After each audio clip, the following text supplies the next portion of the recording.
Good evening, my pretties. No, I don't know why I said that. We're here. And for that reason, because we're going to be reading the final pages of the book today, I'm going to give you a little more time than I usually do in the start of the stream to, if somebody really, really wants to see this live, then you're very welcome to, and I hope you manage to find yourself into the stream in a decent amount of time. And to get in the Christmassy spirit of things, we have, of course, the lighted candle, but we also have the malt wine, or glühwein, whatever you want to call it. So we're pretty much set for the epic finale time. And I don't know about you guys, but I'm pretty, this is kind of exciting. Like, I mean, everybody remembers, I think, how this ends. But even so, there are a couple of really, really good moments. And, yeah, it's just going to be exciting, simply put.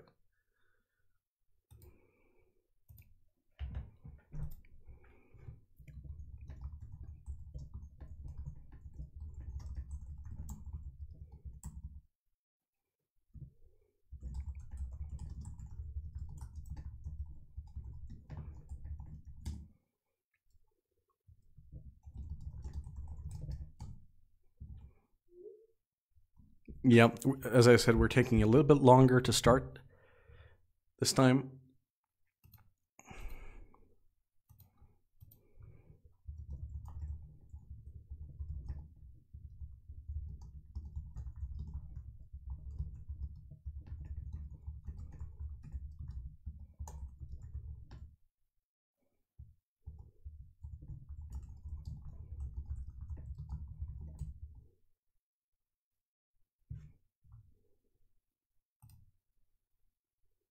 Yeah, this is it.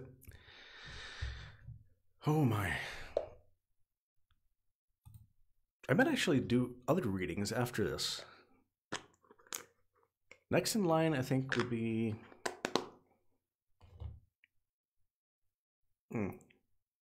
Well, I actually have a pretty good idea of what the next thing would be, but I'm not going to go there quite yet. I'm going to give it some time to fester. I guess you could say I'm waiting until the stars are right. Sorry, I'm just being obnoxious. Obnoxious. It's kind of hard to pronounce properly when you have snuff in your mouth. Let's see. There is people I am hopefully getting to tune into this last one, so that's why we're having a little chatter now before things kick off. And if you have any sort of feedback on my reading or anything like that, please share it. Now is a good time as any. It's going to be a little while until I start reading something else, and it would be fun to hear your thoughts. And naturally, you can leave comments afterwards as well. If not here, then on the YouTube archived version, where there is almost a complete playlist of everything, not including this episode, of course, because it's not uploaded yet and also doesn't exist yet. Well, I'm thinking that at 2 o'clock, or maybe I'll give it to 5 minutes over. So if you want to get something like a cup of tea or something, just a little something to tide you over, and now is a great time to go and get it. Well, I'll start reading at 5 past. So you've got 4 minutes. Go.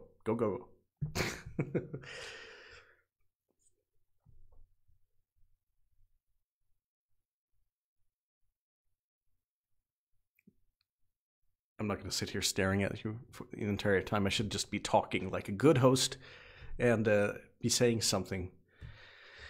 I can show you the copy of my book. It looks like this. This was a lot better.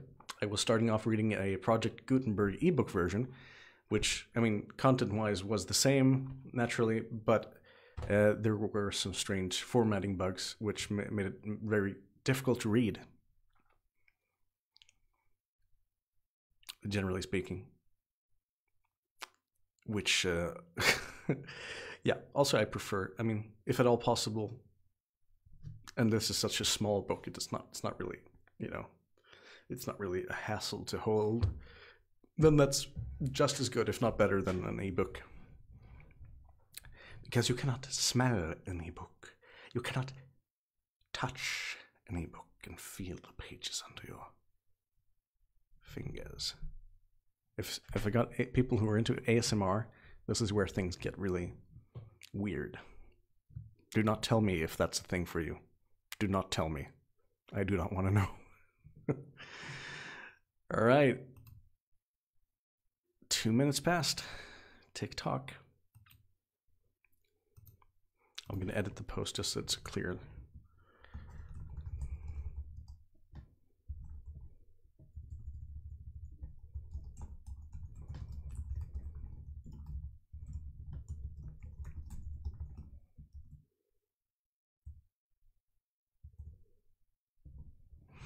This is actually a pretty good idea, just to have a little warm-up beforehand.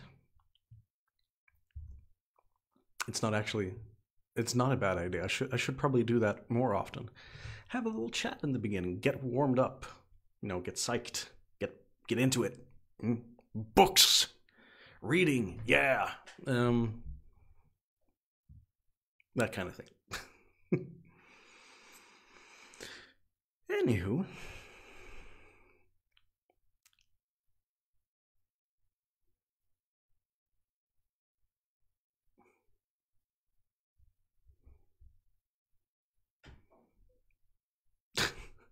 It's kind of weird just sitting in the stream quietly. What else do we have to say? What else? So, Christmas tomorrow. Christmas Eve. And as we know, we don't actually... We celebrate Christmas Eve and not Christmas Day like most English-speaking countries. Well, Sweden isn't exactly an English-speaking country, except in a very sort of general sort of sense.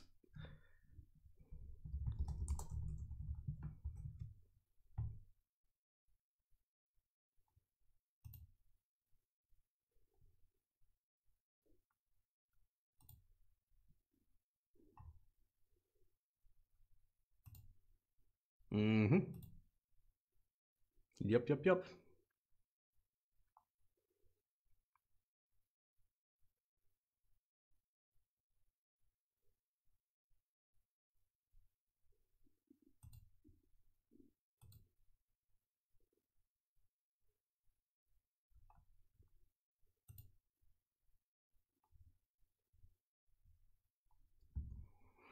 Okay, we're getting closer. And I do have a little bonus content for you today, so stay after.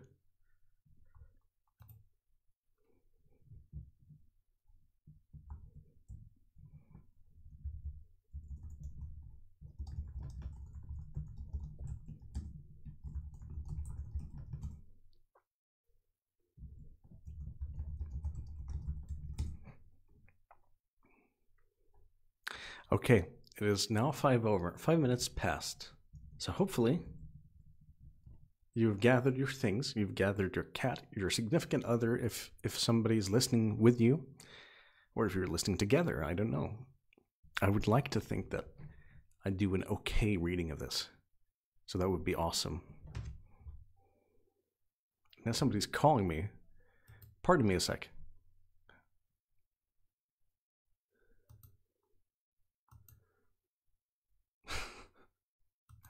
Hey, Peter, this is my friend Peter from the choir. He's gonna end up on the stream in which we read a Christmas Carol, the last couple of pages.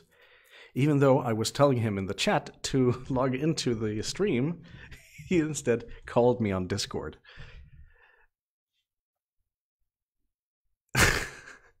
Amazing. That's fine. This is funny. Anyway, now we are going to start because we've been putting this off long enough. Cheers. There is no alcohol in this, by the way. So why I'm saying cheers, I don't really know.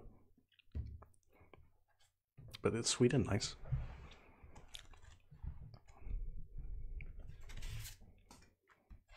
Okay, let's do it.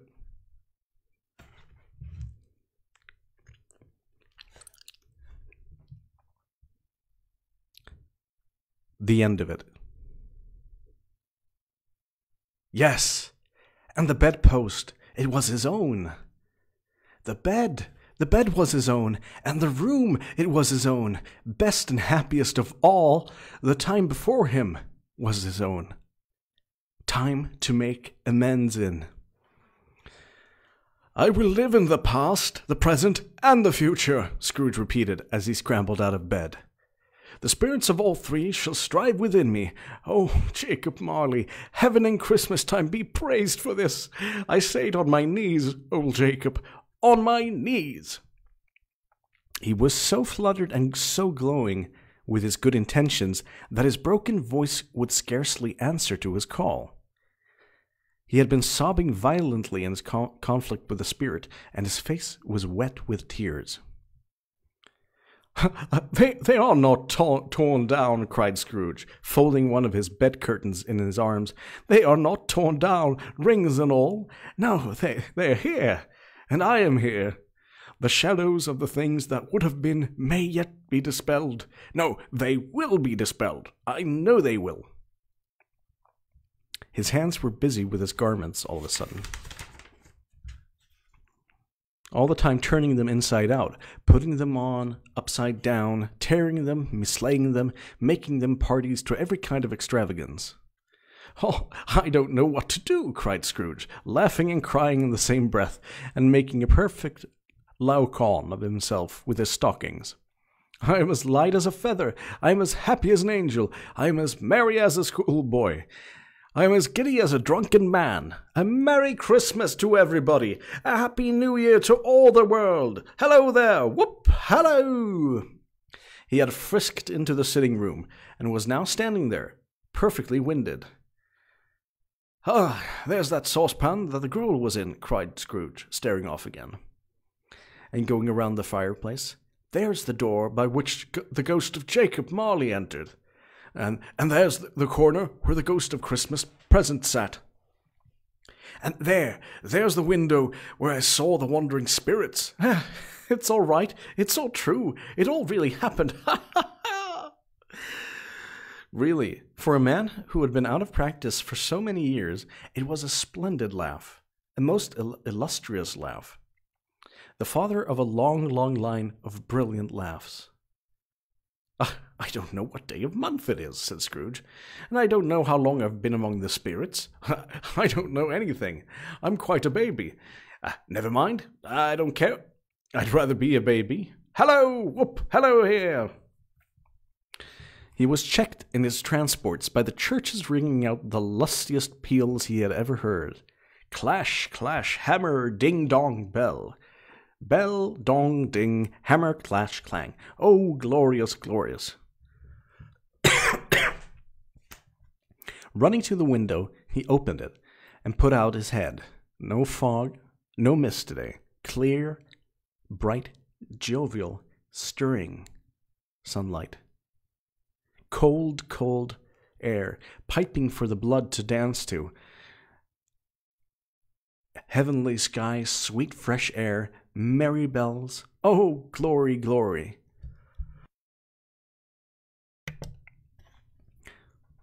What's today? Cried Scrooge, downward, to a boy in his Sunday clothes, who perhaps had loitered in to look about him. Aye, aye, returned the boy, with all his might of wonder. What's today, my fine fellow? Said Scrooge. Today? Replied the boy. Why, Christmas Day. "It's Christmas Day," said Scrooge to himself. I haven't missed it. The spirits have done it all in one night. Of course they can do anything they like. Of course they can. Of course they can. "Hello, my fine fellow." "Hello," returned the boy. "Do you know the poulterers in the next street but one at the corner?" said Scrooge, inquiringly. "I should hope I did," replied the lad. "Ah, an intelligent boy," said Scrooge. "A remarkable boy. Do you know whether they've sold the prize turkey that was hanging up there? Not the little prize turkey, mind, but the big one." "What, the one as big as me?" returned the boy. "What a delightful boy," said Scrooge. "It's a pleasure to talk to him. Yes, my young buck." "Yeah, it's hanging there now," replied the boy. "Is it?" said Scrooge. "Go and buy it." "Walker?" exclaimed the boy. No, I am in earnest. Go and buy it, and tell them to bring it here, and that I may give them the directions where to take it. Come back with the man, and I'll give you a shilling. Come back with him in less than 5 minutes, and I'll give you half a crown. The boy was off like a shot. He must have had a steady hand at a trigger, who could have got a shot off that fast. "I'll send it to Bob Cratchit's," whispered Scrooge, rubbing his hands and splitting it with a laugh. "He shan't know who sends it. It's twice the size of Tiny Tim. Joe Miller never made such a joke of sending it to Bob's will be. The hand in which he wrote the address was not a steady one, but write it he did somehow, and went downstairs to open the street door, ready for the coming of the poulterer's man. As he stood there, waiting for his arrival, the knocker caught his eye. "And I shall love it as long as I live," cried Scrooge, patting it with his hand. "I scarcely ever looked at it before. What an honest expression it has in its face. It's a wonderful knocker. Ah, here's the turkey. Hello! Whoop! How are you? Merry Christmas to you!" It was a turkey. He never could have stood upon his legs, that bird. He would have snapped them short off in a minute, like sticks of sealing wax. "Why, it's impossible to carry that to Camden Town," said Scrooge. "You must have a cab." The chuckle with which he said this, and the chuckle with which he paid for the turkey, and the chuckle with which he paid for the cab, and the chuckle with which he recompensed the boy, were only to be exceeded by the chuckle with which he sat down breathless in his chair again, and chuckled till he cried. Shaving was not an easy task, for his hand continued to shake very much, and shaving requires attention, even when you don't dance while you're at it. But if he had cut the end of his nose off, he would have put a piece of sticking plaster over it and been quite satisfied. He dressed himself, all in his best, and at last got out into the streets.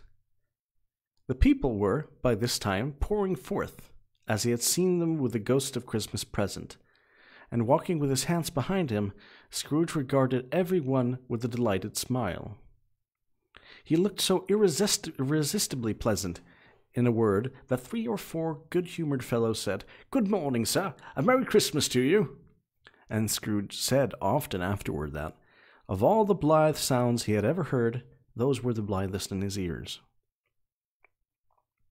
He had not gone far, though, when, coming on toward him, he beheld the portly gentleman who had walked into his counting-house the day before, and said, "Scrooge and Marley's, I believe?" It sent a pang across his heart to think how this old gentleman would look upon him now that they met, but he knew what path lay straight before him, and so he took it. "My dear sir," said Scrooge, quickening his pace, and taking the old gentleman by both his hands, "how do you do? I hope you succeeded yesterday. It was very kind of you, sir, and a Merry Christmas to you, sir." "Mr. Scrooge?" "Yes, that is my name, and I fear it may not be pleasant to you. Allow me to ask your pardon, and will you have the goodness—" Here Scrooge whispered in his ear. "Lord bless me!" cried the gentleman, as if his breath were taken away. "My dearest Mr. Scrooge, are you serious?" "If you please," said Scrooge, "not a farthing less. A great many paybacks are included in it, I assure you. Will you do me that favor?" My dear sir, said the other one, shaking hands with him, I don't know what to say to such magnificent... Don't say anything, please, retorted Scrooge. Come and see me. Will you come and see me? I will, cried the old gentleman, and it was clear that he meant it. Thank ye, said Scrooge. I am much obliged to you. I thank you 50 times, bless you.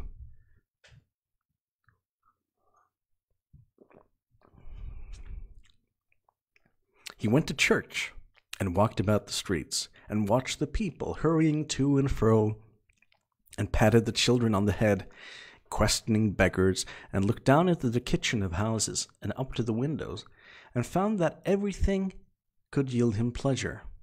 He had never dreamed that any walk, that anything could give him so much happiness. In the afternoon, he turned his steps toward his nephew's house. He passed the door a dozen times before he had the courage to go back up and knock. But he made a dash for it, and he did it. Is your master at home, my dear? Said Scrooge to the girl. Nice girl, very nice girl. Yes, sir. Where is he, my love? Said Scrooge. He's in the dining room, sir, along with the mistress. I'll show you upstairs, if you please. Thank you. He knows me, said Scrooge, with his hand already on the dining room lock. I'll go in here, my dear. He turned it gently and sidled his face in, round the door.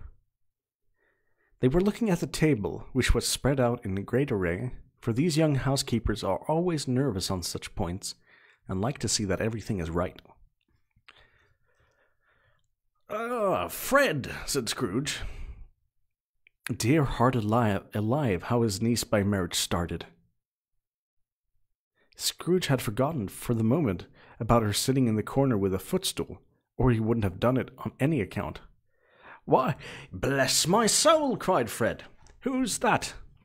It is I, your Uncle Scrooge, and I have come to dinner. Will you let me in, Fred? Let him in. It was a mercy he didn't shake his arm off. He was at home in 5 minutes.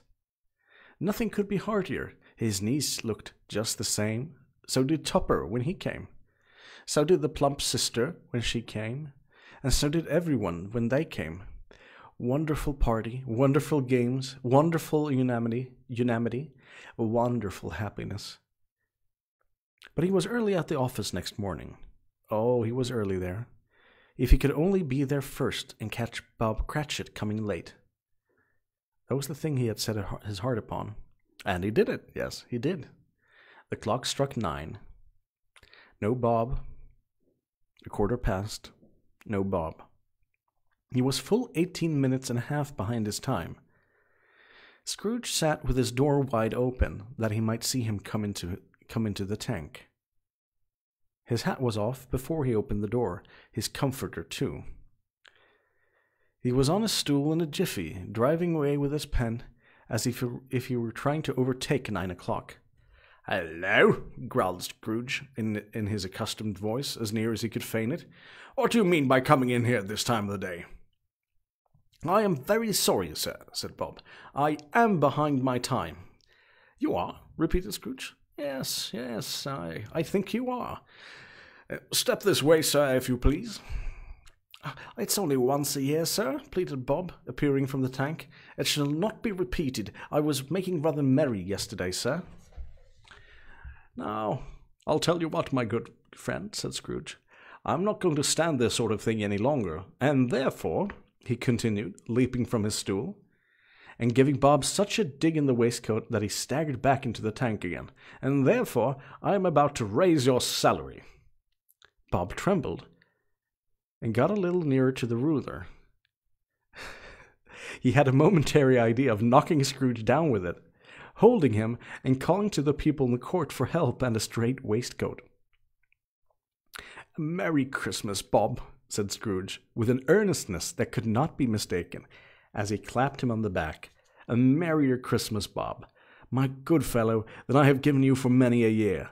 I'll raise your salary and endeavour to assist your struggling family, and we will discuss your affairs this very afternoon over a Christmas bowl of smoking bishop, Bob.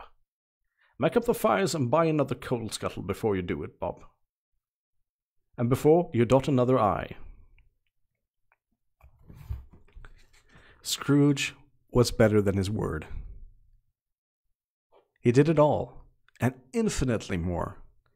And to Tiny Tim, who did not die, he was a second father. He became as good as a friend, as good a master, and as good a man as the good old city knew, or any other good old city, town, or borough in the good old world. Some people laughed to see the alteration in him, but he let them laugh, and little heeded them, for he was wise enough to know that nothing ever happened on this globe for good, at which some people did not have their fill of laughter in the outset. And knowing that such as these would be blind anyway, he thought it quite well that they should wrinkle up their eyes in grins, as have the malady in less attractive forms. His own heart laughed, and that was quite enough for him. He had no further intercourse with the spirits, but lived upon the total abstinence principle ever afterward, and it was always said of him that he knew how to keep Christmas well, if any man alive possessed the knowledge. May that be truly said of all of us, and all of us. And so, as Tiny Tim once had observed, God bless us, every one.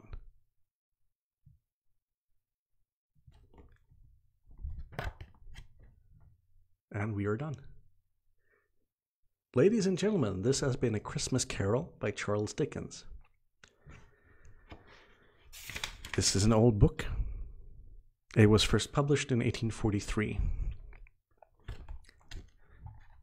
Now, you may be thinking, well, that's it. There's nothing more to be said. We're done. But you would in fact be incorrect. I have one more thing.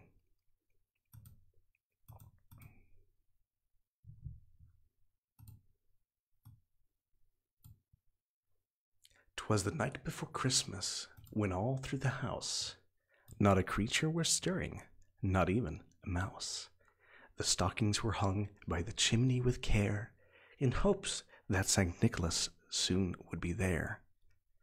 The children were nestled all snug in their beds, while visions of sugar plums danced in their heads, and Mamma in her kerchief and I in my cap had just settled our brains for a long winter's nap.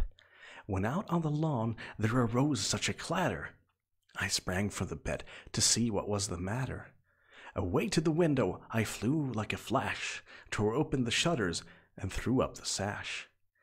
The moon on the breast of the new-fallen snow gave the luster of midday to objects below.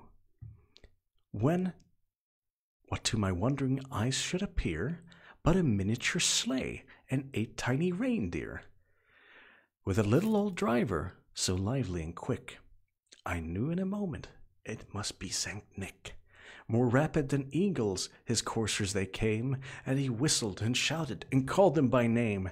Now Dasher, now Dancer, now Prancer and Vixen, now on Comet, on Cupid, on Dunder and Blixen, to the top of the porch, to the top of the wall, now dash away, dash away, dash away all.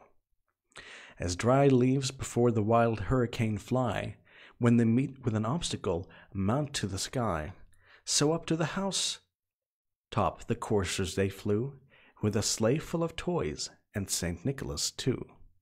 And then in a twinkling I heard on the roof the prancing and pawing of each little hoof. As I drew in my head and was turning around, down the chimney St. Nicholas came with a large bound.